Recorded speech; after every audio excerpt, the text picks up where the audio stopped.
یونس بن یزید نے خبر دی، انہیں شہاب نے، انہیں سالم بن عبداللہ بن عمر نے، انہیں ان کے والد نے، کہ نبی کریم صلی اللہ علیہ وسلم نے فرمایا،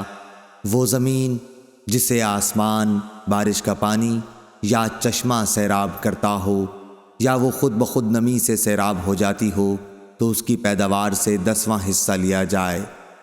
اور ابو عبداللہ امام بخاری رحمہ اللہ نے کہا کہ یہ حدیث یعنی عبداللہ بن عمر کی حدیث کہ جس کھیتی میں آسمان کا پانی دیا جائے 10واں حصہ ہے، پہلی حدیث یعنی ابو سعید کی حدیث کی تفسیر ہے۔